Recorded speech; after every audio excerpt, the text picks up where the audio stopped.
Hello, guys. A very warm welcome to all of you in this very beautiful session of sentence improvement. My name is Piyush and we are going to start this series. So please be online ताकि हम आज फिर से 30 questions को confirm कर सके. आज 1050 तक क्वेश्चंस हो जाएंगे. बहुत जल्दी ही सेंटेंस इंप्रूवमेंट खत्म होने वाला है और फिलर्स की क्लास शुरू होने वाली है. ठीक है, इस क्लास की सारी पीडीएफ्स आपको मिल जाएंगी free of cost Telegram channel पे. आपको सिर्फ टेलीग्राम चैनल को फॉलो करना है योर क्लासेस के और फ्री पीडीएफ्स वहाँ से डाउनलोड कर लेनी है. एक इंपॉर्टेंट इन्फॉर्मेशन, डिजी बुक्स को आप डाउनलोड करके एग्जाम 10 कोड यूज़ कर सकते हैं. उस पर आपको एडिशनल 10% डिस्काउंट्स अवेल हो जाएंगे सिर्फ एग्जाम 10 कोड यूज़ करके. चलिए आते हैं जल्दी से आज स्लाइड्स पे, देखते हैं 1021 क्वेश्चन क्या कह रहा है. He is suffering from fever for a week. बहुत आसान क्वेश्चन है, ध्यान से देखना. He is suffering from fever for a week. अब देखो फॉर प्लस टाइम लगता है जब भी, फॉर प्लस टाइम या फिर सिंस प्लस टाइम लगता है जब भी, तो क्या यूज़ होता है बेटा? प्रेजेंट परफेक्ट यूज़ होता है. सिंस प्लस टाइम या फिर पास्ट प्लस टाइम यूज़ होता है तो हम क्या यूज़ करेंगे? प्रेजेंट परफेक्ट यूज़ करेंगे, क्योंकि यहाँ पे इज सफरिंग यूज़ हुआ है. अगर यहाँ पे since plus time, for plus time past के सेंस में यूज़ करना होता तो यहाँ पे कुछ पास्ट इंडिकेटिंग लगा होता. यहाँ पे प्रेजेंट है तो हम क्या यूज़ करेंगे? प्रेजेंट परफेक्ट यूज़ करेंगे. ठीक है, तो प्रेजेंट परफेक्ट के लिए क्या यूज़ करना पड़ेगा? ही हैज़ बीन यूज़ करना पड़ेगा. ठीक है, अब देखो यहाँ पे आईएनजी भी लगा हुआ है तो आईएनजी भी साथ में यूज़ कर देंगे तो क्या हो जाएगा? प्रेजेंट परफेक्ट कंटिन्यूअस हो जाएगा. तो क्या हो जाएगा? He has been suffering from fever for a week. ठीक है, याद रखना आईएनजी लगा था तो हमको आईएनजी लगाना मैंडेटरी था. तो हैज़ बीन से परफेक्ट हो गया और आईएनजी लग गया तो प्रेजेंट परफेक्ट कंटिन्यूअस हो गया. तो इसका आंसर हो जाएगा ऑप्शन नंबर 3, यानी कि प्रेजेंट परफेक्ट कंटिन्यूअस इसमें लगेगा. ठीक है, 1022 देखो. No one knows how it was happened. अब देखो ये एक्टिव वॉइस में है. ठीक है, इट वॉज हैपेंड तो लगा ही नहीं गई है ना. इट वॉज हैपेंड लगने से ये गलत हो जाएगा. क्या लगाएंगे? No one knows how it happened. इसमें वॉज हट जाएगा, सिंपली हाउ इट हैपेंड सही हो जाएगा. ठीक है ना, इसमें सिंपल पास्ट यूज होगा, हाउ इट हैपेंड हो जाएगा सही answer. Option number 3 will be the correct answer. अगला देखेंगे, फटाफट आंसर्स करते चलो. मैं सबके आंसर्स पढ़ता हूँ. शिवांशु, नीरू आप आंसर करते हो, रोहित आंसर करता है, राहुल आंसर करता है और राजेश आंसर करते हैं. आप सबके आंसर्स आते हैं और कंटिन्यूसली हर क्वेश्चन को आंसर करते रहा करिए. ठीक है, मैं कमेंट्स मॉनिटर करता रहता हूँ आपके और आपके क्वेश्चंस को आंसर भी करता रहता हूँ, तो आप लोग सब आंसर करते रहा करिए. नए लर्नर्स मोनू वगैरह सारे सब आंसर करते रहिए आप लोग. 1023 देखिए. This material is not much enough for me. अब देखो मच और इनफ दोनों एक साथ नहीं लगते हैं. इनफ का मतलब ऑलरेडी होता है कि जितना चाहिए उतना ही हमारे पास सफिशिएंट है, तो मच की ज़रूरत उसके साथ में नहीं है, बिकॉज इनफ का मतलब है सफिशिएंट होना. ठीक है, तो मच यहाँ से हट जाएगा. It will B this material is not enough for me. बात समझ में आ रहा है? ये इनफ हो सकता था या फिर नॉट इनफ हो सकता था, लेकिन यहाँ पे नेगेटिव दिखाया गया है तो हम नॉट को रहने देंगे, मच हटा देंगे, बिकॉज गलत वर्ड जो है वो है मच. तो क्या हो जाएगा? This material is not enough for me, यानी कि आंसर हो जाएगा ऑप्शन नंबर 3. ठीक है, आंसर्स करते चलिए. 1024. This is a change of my usual work. This is a change of my usual work नहीं. अगर आप कोई यूजुअल काम कर रहे हो और एकदम से आपने कोई नया काम कर दिया, ठीक है, तो आप कैसे बताओगे? This is a change from my usual work. जो मैं काम करता हूँ रोज, उस काम से ये वाला काम क्या है? कुछ चेंज्ड है. ठीक है, तो क्या हो जाएगा? From my usual work. ठीक है, ऑप्शन नंबर 1 हो जाएगा सेकेंड इसका सही आंसर. अच्छा, इन माई यूजुअल वर्क भी हो सकता था, लेकिन इन हम तब यूज़ करते हैं चेंज के साथ में, याद रखना, जब भी कोई हमें स्पेशल कंडीशन बताई जाती है या फिर कोई घटना बताई जाती है कि ऐसी घटना हो गई. ठीक है, जैसे मैंने बोला कि there is a change in plan या फिर there is a sudden change in plan, तो चेंज के साथ में इन हम तब लगा रहे हैं जब अकस्मात कोई बात आ पड़ी. तो यहाँ पे ऐसा कुछ भी नहीं है, इसलिए हम चेंज फ्रॉम लगाएंगे. ठीक है, चलो आगे देखते हैं फटाफट. 1025. Maharana Pratap killed many enemy soldiers through his sword. अच्छा, थ्रू का मतलब क्या होता है? थ्रू हम तब लगाते हैं, जैसे मैंने बोला कि मैं एक टनल के थ्रू पास हुआ. ठीक है, किसी चीज़ को यूज़ तो करना, लेकिन क्या करना? उसके थ्रू निकल जाना. ठीक है, उसलिए हम थ्रू यूज़ करते हैं. कोई भी मटीरियलिस्टिक चीज़ या फिर कोई भी मटीरियल लेके अगर हम किसी काम को करते हैं तो उसके साथ में बेटा हम क्या लगाते हैं? जल्दी से बताओ. ऐसी चीज़ जिसको एज अ मटीरियल यूज़ करके हम कोई भी काम करते हैं या फिर कोई भी एक्शन होता है, उसके लिए हम क्या लगाते हैं बेटा?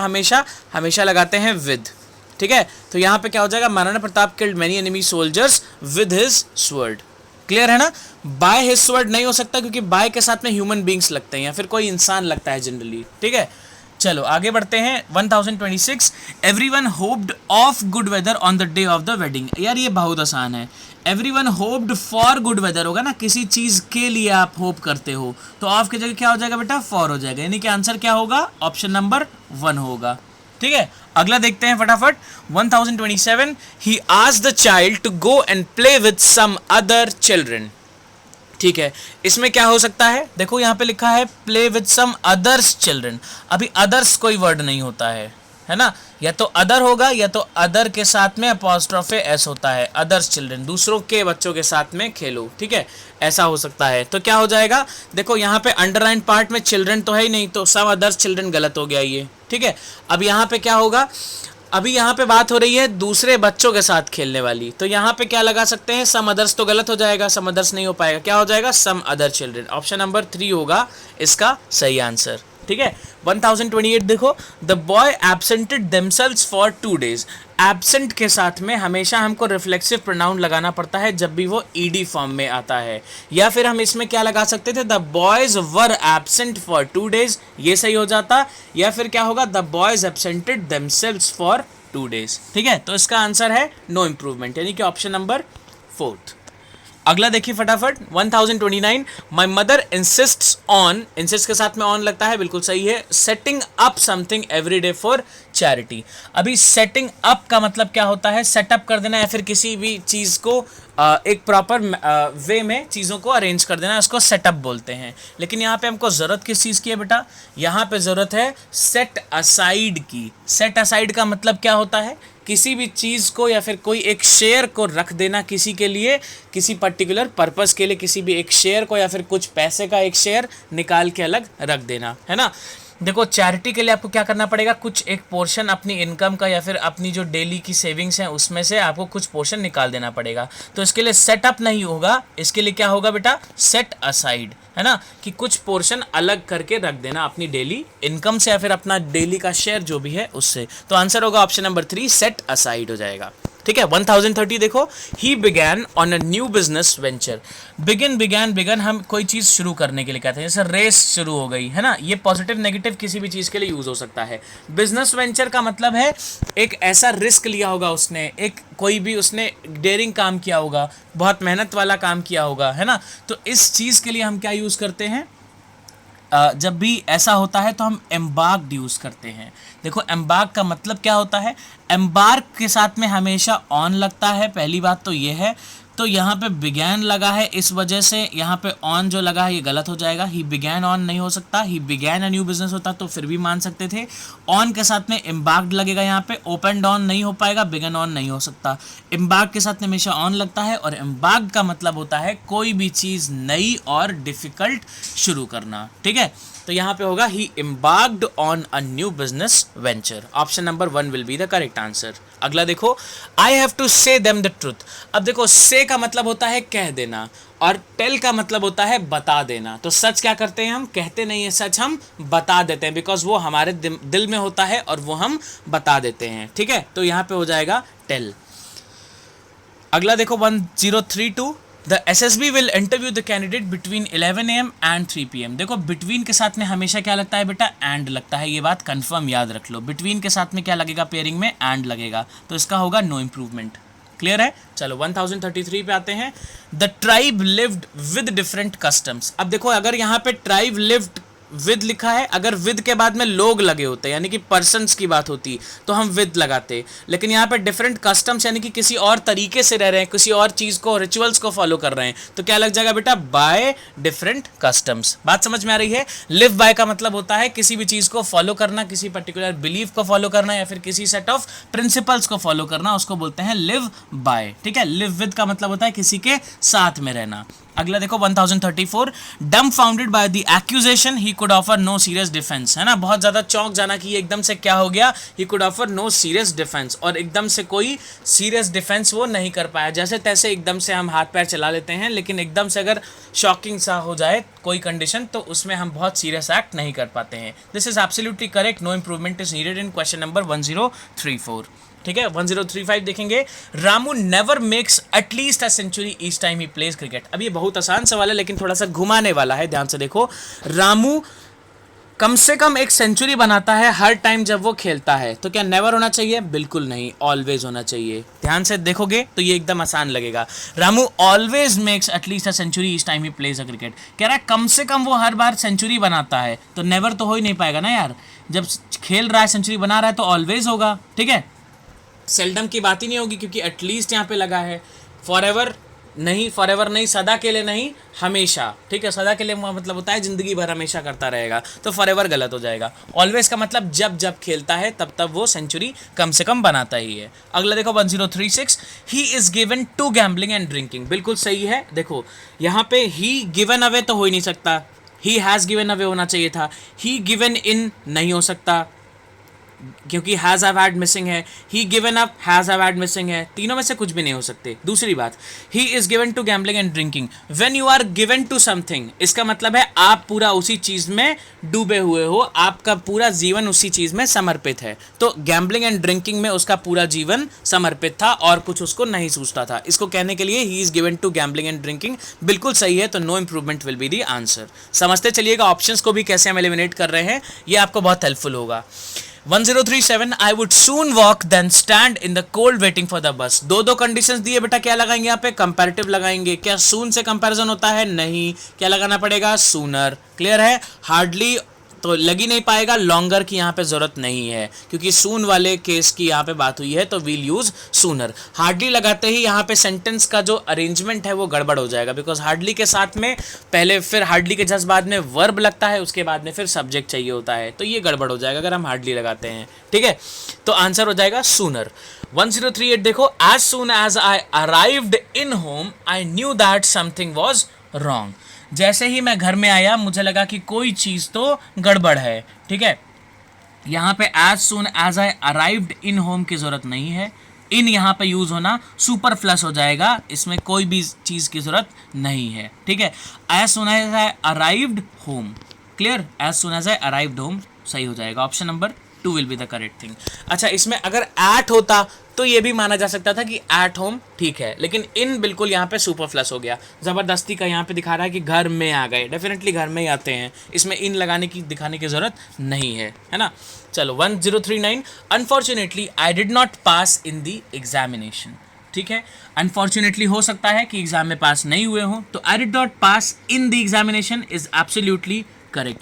आई did not pass the examination, यार एग्जामिनेशन नहीं पास करते हैं, पेपर हमको पास करना होता है, समझ रहे हो। तो आई did not pass the examination गलत हो जाएगा। आप पेपर्स पास करते हो, एग्जाम में सब्जेक्ट्स पास करते हो। ठीक है, आई डिड नॉट ओवरकम, नहीं, कोई डर नहीं है जिसको आपको ओवरकम करना है। आई did not pass over, pass over का मतलब होता है किसी को जैसे कोई दो लोग चल रहे हैं, किसी एक ने दूसरे को टेक ओवर कर दिया, तो that is pass over something. या फिर कोई एक बुरी कंडीशन है उसको पास ऑन कर जाना, तो that is to pass over. वो उस चीज़ की जरूरत नहीं है यहाँ पे। I did not pass in the examination, exam में मैं पास नहीं हो पाया, that is simply very correct, so no improvement will be the answer. His powerful desire brought about his downfall. ठीक है, पावरफुल डिजायर जब भी होगी बेटा, ध्यान से देखना, जब भी पावरफुल डिजायर होती है वो डाउनफॉल का कारण नहीं होती है। अगर आपकी डिजायर है पावर को पाने की, तब वो डाउनफॉल का कारण बनती है। So powerful desire is absolutely wrong. What you need to put here is his desire for power brought about his downfall. Clear है, his desire for power brought about his downfall सही होगा। ठीक है, power के लिए अगर आपको बहुत ज़्यादा डिजायर होगी तो it will be the reason behind your downfall. अगला देखो फटाफट, Ramesh laid in the shade of a tree before he could walk further। ध्यान से समझना, इसमें जो वर्ब फॉर्म्स यूज होती हैं वो है lie, lay एंड लेन। देखो LIE ये हो गया lie, फिर हो गया LAY ले पास्ट में, और फिर हो गया LAIN। ठीक है, ये हो गया जिसके पहले वर्ब की थर्ड फॉर्म के पहले हमेशा हैज़ हैव हैड लगता है। ठीक, तो यहाँ पे हमको बात करनी है पास्ट की। ठीक है, तो क्या लगाएंगे? LAY ले लगाएंगे। ठीक है, यहाँ पे लेड लगा है, लेकिन लेड तो इस वाले में कहीं आता ही नहीं है। ठीक है, तो यहाँ पे लेड गलत हो गया, क्या लगेगा? देखो यहाँ पे लेटने वाली बात है ना, इसके लिए लाए, ले और लेन लगता है। ठीक है, तो यहाँ पे हमको क्या चाहिए होगा? LAY, यानी कि ऑप्शन नंबर 2 होगा सही आंसर।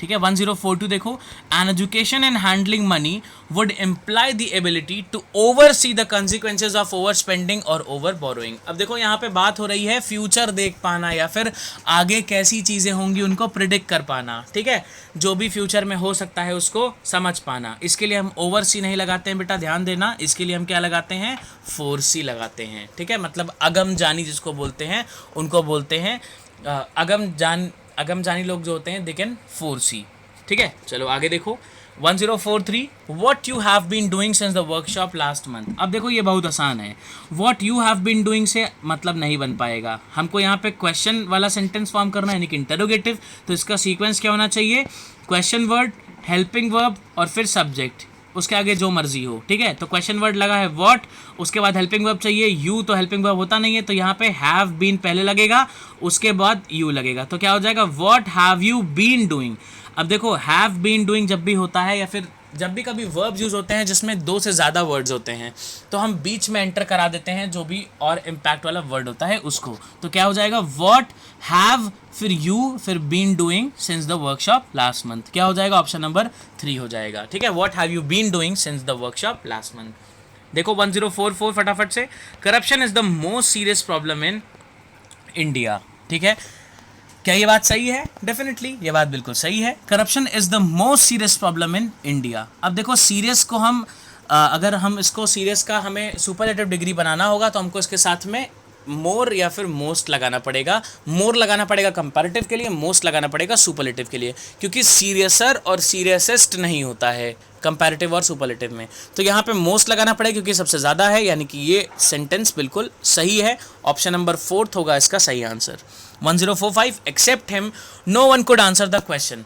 अब ये कहना चाह रहा है उसके अलावा, है ना, apart from him nobody can answer this. तो क्या लगाते हैं इसके लिए, जब भी कभी उसके अलावा वाली बात होती है तो एक्सेप्ट फॉर हिम लगाते हैं, याद रखना इस चीज़ को, एक्सेप्ट हिम नहीं लगाएंगे, एक्सेप्ट फॉर हिम लगाएंगे, ठीक है।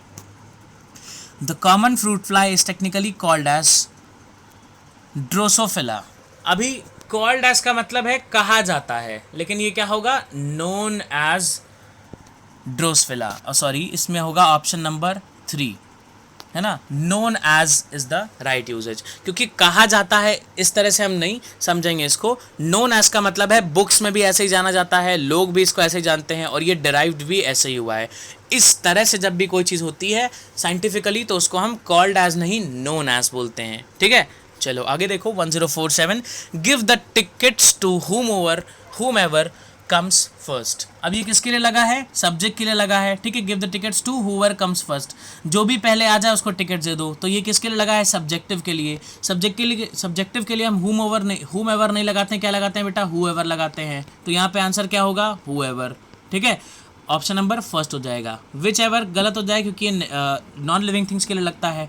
वॉट एवर गलत हो जाए क्योंकि ये किसी एक अजम्पटिव कंडीशन के लिए बात होती है, वॉट एवर, है ना, कि कुछ भी हो जाए कैसा भी, तो ये वॉट एवर यहाँ पे गलत हो जाएगा। सिर्फ एक ही ऑप्शन है, that is whoever, because it has been use in the sense of subject, ठीक है। चलो आगे देखो 1048, though very young she has a sense of flying high. Sense of flying high का मतलब अब क्या हो जाएगा, आगे उड़ने का या फिर बहुत ऊंचा उड़ने का उसके पास सेंस है, मतलब वो उड़ सकती है। क्या ह्यूमन बींग्स के केस में ये पॉसिबल है, ह्यूमन बींग्स के केस में ये पॉसिबल नहीं है। क्या हो सकता है, इमेजिनेशन ऑफ फ्लाइंग हाई होगा इसका सही आंसर। बात समझ आ रही है, she has a imagination of flying high. Imagination क्या होता है, ability to have new and exciting ideas, इसको बोलते हैं इमेजिनेशन, ठीक है, सेंस नहीं, इमेजिनेशन। छोटी उम्र में इमेजिनेशन बहुत आ जाती है कि हम ऐसे करेंगे वैसे करेंगे, सेंस नहीं होता है उस एज में, ठीक। चलो आगे देखो फटाफट 1049, the greatest thing in the style of writing और speaking is to have a use of metaphor. यार देखो, अगर आपको is to have a use of metaphor, नहीं, यूज करने से मतलब नहीं होता है। ग्रेटेस्ट थिंग क्या होता है, आपके पास नॉलेज होनी चाहिए उस चीज़ की। जनरल बात सोचो, is to have a use of metaphor यहाँ पे बिल्कुल गलत है। आपके पास क्या होना चाहिए, हैव के साथ में क्या होना चाहिए, नॉलेज होना चाहिए या फिर कमांड होना चाहिए, ठीक। आपको नॉलेज होगी तब आप उसको अच्छे से स्टाइल में ले पाएंगे। कमांड की ज़रूरत नहीं है यहाँ पे, नॉलेज से ही काम चल जाता है, ठीक है। नीड की ज़रूरत नहीं है यहाँ पे, ज़रूरत नहीं है कोई, अगर होगी तो वो बहुत अच्छा रहेगा, नीड नहीं है, मतलब आपको बहुत ज़्यादा ज़रूरत नहीं है उस चीज़ की, पर अगर आप राइटिंग और स्पीकिंग में बहुत अच्छी चीज़ करना चाहते हैं तो you must have the knowledge of metaphor होना चाहिए आपके पास, ठीक है। चलो, पढ़ाई लिखाई के सेंस में हम यूज़ करते हैं knowledge. 1050, do you have some sugar. अब देखो यहाँ पे सम की जगह एनी हो सकता था, क्योंकि नेगेटिव में हम एनी लेते हैं, पॉजिटिव में हम सम लेते हैं। लेकिन जब भी किसी को कुछ ऑफ़र किया जाता है या फिर किसी से कोई चीज़ मांगनी होती है, हम खुद ऑफ़र करते हैं अपने आप को, उस केस में हम क्या लगाते हैं, नेगेटिव के साथ में भी सम लगाते हैं। बेटा ये याद रखना, ठीक है। जैसे हमने किसी से कहा please visit our home someday, यानी कि किसी दिन हमारे घर आइए, ठीक। तो हम ये कहना चाहते हैं कि किसी दिन, यानी कि यहाँ पे नेगेटिव सेंस है कि रोज़ मत आ जाइए, कभी कभी आइए, लेकिन फिर भी हम सम यूज़ कर रहे हैं। तो जब भी ऑफ़र वाला सेंस यूज़ होगा उसमें हम सम यूज़ करेंगे, याद रखिएगा। तो यहाँ पे सम शुगर सही है, no improvement will be the answer, ठीक है। सो आज की स्लाइड्स में इतना ही, 30 क्वेश्चंस कंप्लीट हो चुके हैं। You just have to like the video, share it with your friends and subscribe. बहुत जल्दी सेंटेंस इंप्रूवमेंट खत्म होने वाला है और हम बहुत जल्दी ही फिलर्स की क्लास को भी रिज्यूम करेंगे, शुरू करेंगे, ठीक है। चलिए, thank you and take care.